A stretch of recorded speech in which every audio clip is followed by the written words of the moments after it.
As Elisha the prophet was walking along the road, some boys came out of the town and jeered at him. "Get out of here, Baldy," they said. "Get out of here, Baldy." He turned round, looked at them, and called down a curse on them in the name of the Lord. Then 2 bears came out of the woods and mauled 42 of the boys. Hello and welcome to the show. Colourful Conversations with Clergyman Pete and Businessman Mark. This week we debate, does it matter if you're bald? Now, scientists say a drug normally prescribed by osteoporosis medicine could potentially lead to a new treatment for hair loss. Yeah. But is there really a stigma around baldness, and why do people really try to cure it? Yes, it is interesting that people may see that curing baldness is a sign of vanity. Why not just let God's will be what it is? If you have hair, you have hair. If you have no hair, so be it. In fact, when we really sort of look at this, I have a particular view of my own. And we'll go into this in a little bit more detail, but I'll just set the scene. This is a little poem called Top of Mind.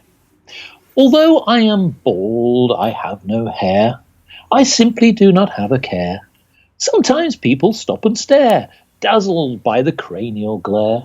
And even though it isn't fair that I look like a polished pear, while others deal with a follicle scare, I'm proud that there is nothing there.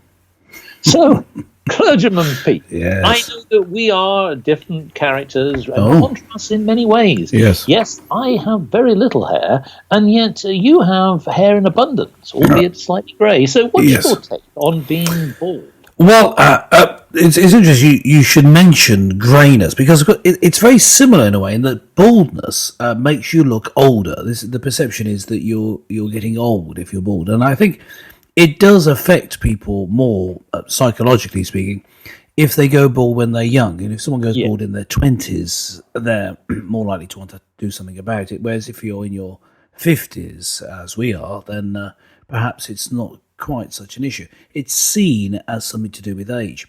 But the question is twofold. One is, should you do something about it?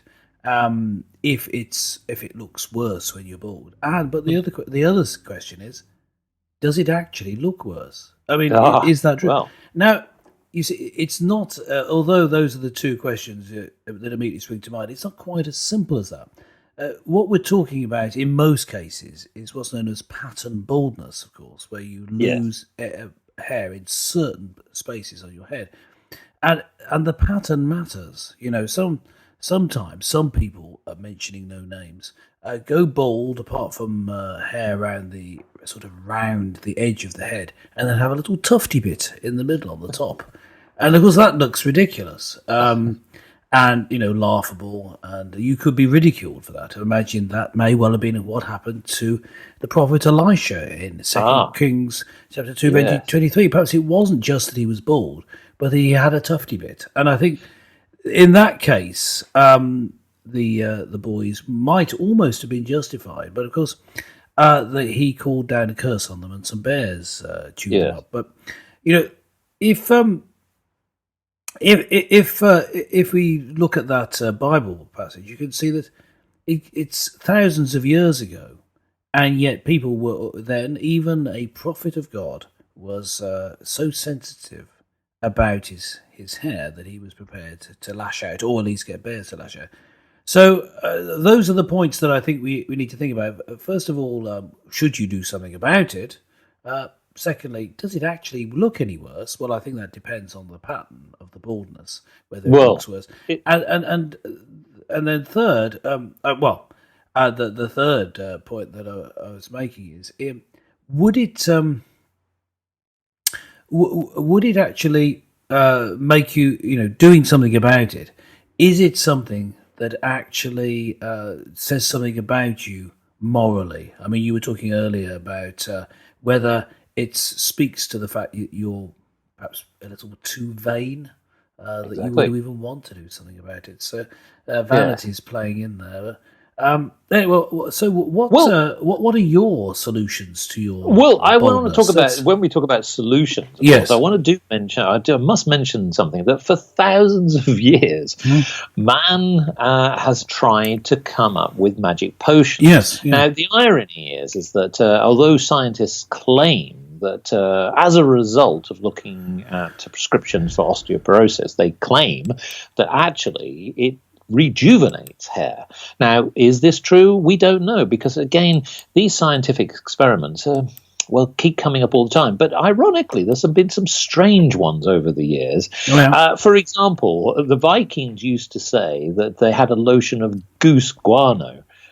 Yes, yes, indeed. Yes, the ancient Greek medic Hippocrates' cure involved pigeon droppings mixed with horseradish, cumin, and nettles. Now, I know that sounds like something you might find in a restaurant somewhere, but I would advise not sounds delicious.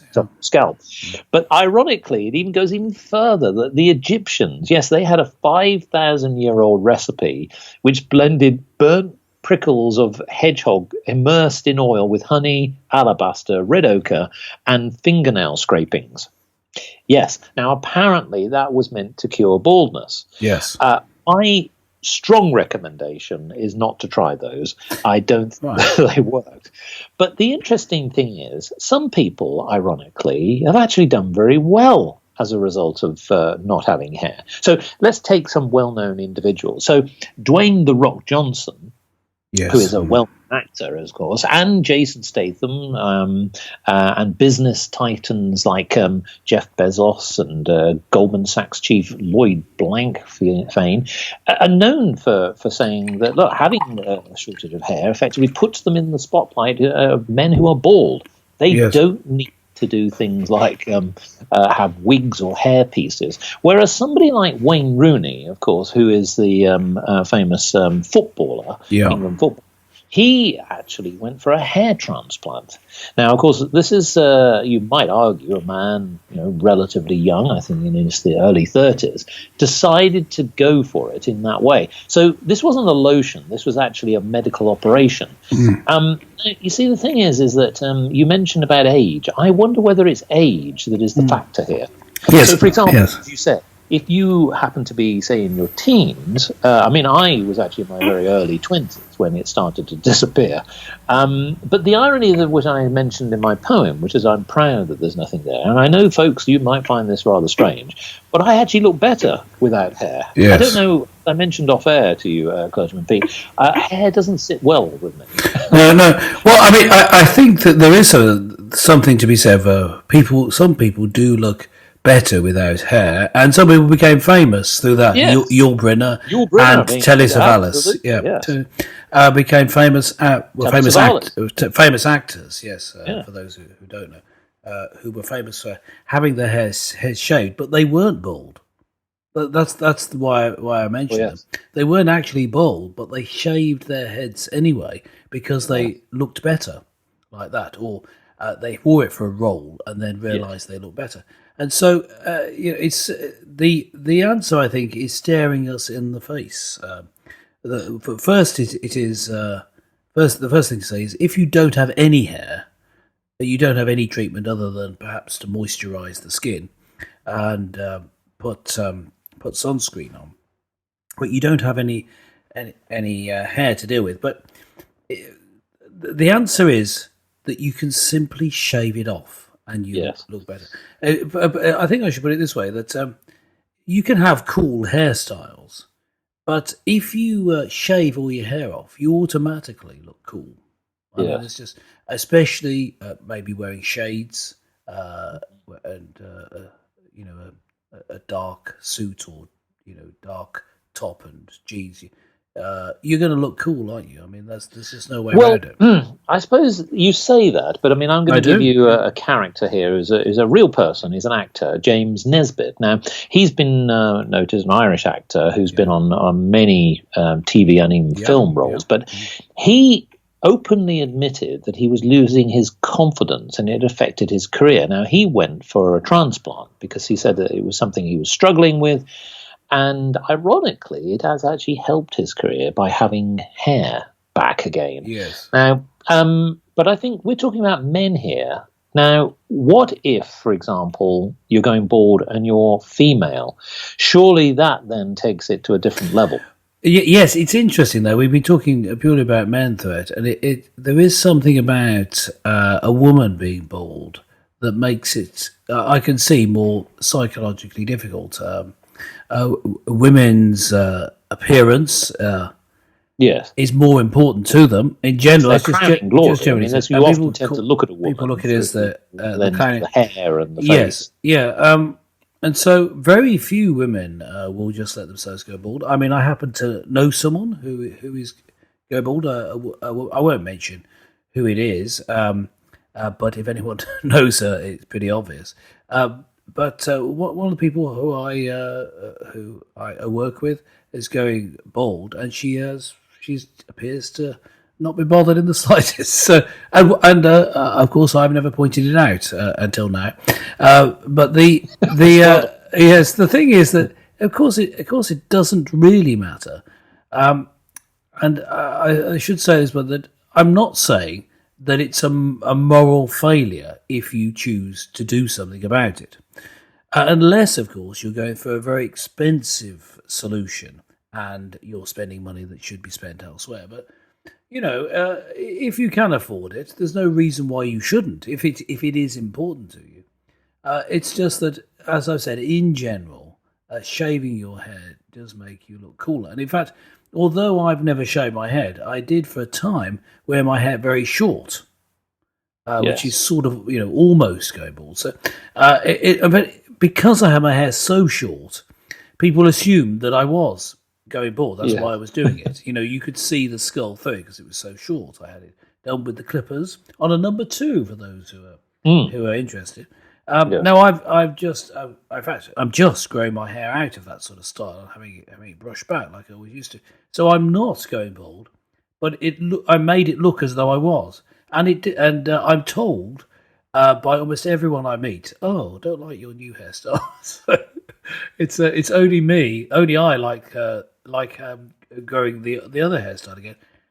Everyone who has voiced an opinion said I look better with the very short hair, and having very short hair is sort of aping baldness, isn't it? It is. But I think that let's be honest. We're of a generation where hair actually played a great part in our lives. So certainly in the late 60s and early 70s and 80s, big hair was it was the fashion, and of course with big shoulder pads, big everything. Now, of course, if you were struggling in that department, of course you didn't really fit in. Yes. Whereas today, actually, when we say does it matter if you're bald, I think the answer is no. I don't think it matters anymore. Whether you're young or old, I think that, as you say, you can now, through pop stars having short cropped hair, models having short cropped hair, and so on. Actually, people seem to accept people for who they are a little bit more. Now, maybe that's a sweeping statement. People don't necessarily agree with that. They might think there's still a stigma with losing your hair, male or female. But I think we're more accepting of individuals. I think what doesn't work is if you're trying to do the old Bobby Charlton. So for our listeners who are not really entirely sure what that means, a well-known England footballer. Yes. It's the comb over. He was losing his hair in his 20s and 30s, and he used to scrape it from one side of his head to another. And I'm sorry to have to say, Bobby, it didn't really work. We could tell you were bald, mate. We could tell. You could tell. You couldn't hide, especially when playing football. It was sort of like a lid on his head. But the thing is that I don't think there's any point in trying to hide it. Whereas one time people did, the old scrape over does not work. And you do still find that. I would say I do. I know some people who I come across who comb their hair not across but forward, so they're bringing it from the back over the scalp. Now, of course, we haven't talked about Trump. We do talk about Donald Trump a lot on this show, as of course we like to point out every time we did predict that he would win the presidential election. But one of the features of John is the fact, of course, that he has a massive comb over. Now, he claims that the hair but is it's his real hair, just folks. We know that it's his real hair. Oh, it's his real hair, yes. But research shows. But he is or was thinning, and it looks, if you look at the front of his hair, it looks like he's had some sort of work done. Maybe had operation, or maybe just had hair extensions put on, to make it thicker. That's what it looks like. I can't tell, but no, he has an extreme comb over, and if he's not going thin, then he's made it look as though he is by having the comb over. So it's extraordinary. Whereas people who just have it cut short look okay. Now, one thing what we should say is, just to bring someone else and another example into it. Let's bring in Phil Collins. Yes, drummer. It's always best to try and do that at some point in Phil conversation. Collins did, of course, at some point in his career, have his hair sort of slicked back whilst balding. Long hair slicked back and balding. Yes. Now, that looks ridiculous. It doesn't look as bad as a comb over, but you do look a bit like a seedy rat. Or perhaps that's just Phil Collins, I'm not sure. But as soon as he had his hair cut all short all over, he started to look cool, you see, almost despite himself. So even Phil Collins can look cool, is what I'm saying, if you have your hair cut short. Now, I want to mention that apparently lots of leaders through history have been obsessed with trying to solve this problem. So Julius Caesar, for example, was obsessed with baldness. Now, interestingly enough, that some people claim that you can't be a successful leader if you are bald. But take somebody like Vladimir Putin, and I wish somebody would. Mm-hmm. But nevertheless, he is clearly going bald, and yet he really rules the roost. Yes, well, I think that is true. There's some truth in this claim, but only when there are real fair elections. For Putin, his popularity, his hair is fixed. No, I mean the elections are fixed. Well, he got 75% of the vote, which I'm saying is unlikely. But with the US presidential elections, I think it's unlikely you're going to see someone bold taking the role. If they are bold, then they're going to take extreme measures to make it look like they are. Now, let's take another example then. Biden. What's his first name? Joe Biden. That's it. As soon as I said Bill, his actual first name just disappeared. Yes, Joe Biden. Now he's bald, but he has the tufty bit, which I referred about. But he grows it long and sticks it back, so you can't tell. So if you see pictures of him when he was younger, he didn't bother when he was younger, and he does look. I have to admit, he does look a bit seedy, but that's because he's left the tufty bit. If he'd simply shaved it all off, I think he would have been fine. But what he's now done is grown the long bit, so he's got the long flaxen white hair. Now, it works, of course, as long as there's not too strong a wind. Yes, well, that's always helpful. But look, let's get to some sensible things, because there are psychological impacts on this. And I know I've been through it myself, that if you lose hair, initially you think, well, there's something wrong. Well, in actual fact, from my experience, don't be bothered about it. I mean, actually, strangely enough, because I did look a little bit older, actually people sort of respect you a little bit more because you do look older. You seem to have more authority. So strangely, attitudes can work in different ways. So don't think necessarily that you're hard done by. Yes. But I think that the important point is this. I think it's a matter of choice. If you want to have a hair transplant, go for it. If you believe that you are going bald, by all means seek medical attention, but don't feel as though it's something that is your fault. It's just nature's way of telling you that that's who you are. Go with it. Shave it down. You could probably look better. As Clergyman Peters mentioned, the old number 2 or possibly even number 1 might be good on the old shaver score. Mm. Yes, and I think it's all part, if we were just to broaden it out a bit here, it's all part of the fear of aging, of looking old. And I think we ought to, just nip that in the bud as well. It doesn't matter that you look your age. I mean, if you're... I don't have to say this, but actually, I know this is going to seem extremely strange because we've already explained to you we're in our 50s. I actually look younger now than I did when I was in my 30s. And I simply because I think that when I shave back down my hair, you can't quite position my age. Yes. And actually, it might work for others. It may well getting make the old, it might make you look just younger. notching it down at one notch or two. I don't think it is the age thing. I think it's a question of looking cool. Now, if you're a woman with the with a baldness, then it may be that it's more difficult because of the reasons we said to do with a woman's appearance. But just to give the example of my mother, who had cancer treatment and so went bald, and she she never got a wig. She either wore a bandana, so a bit like a pirate, or just went about with a bald head. And so and it didn't, once you've done it once, it doesn't bother you. And the brazenness of it, I think, helps you, gives you confidence once you've done it once.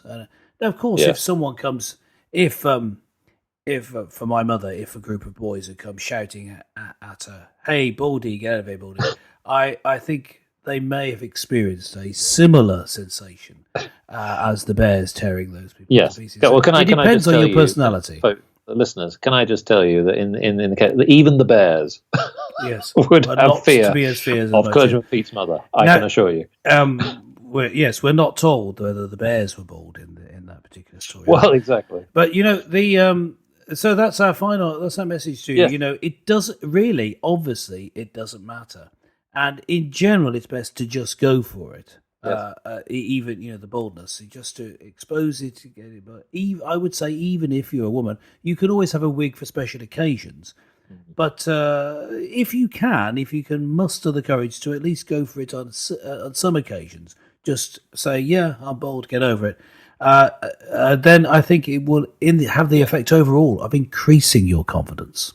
Right. Well, the answer from our perspective, listeners, is that it doesn't matter if you're bald. But what do you think, listeners? Do you think that science should keep pursuing this quest to solve the issue of baldness?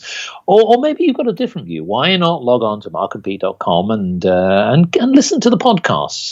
There's many points that we raise on this subject and many others. So we'd love to hear from you. Click on the comments panel and give us your view. Well, thanks for listening to the show. And join us again next time for more colourful conversations with Clergyman Pete and Businessman Mark.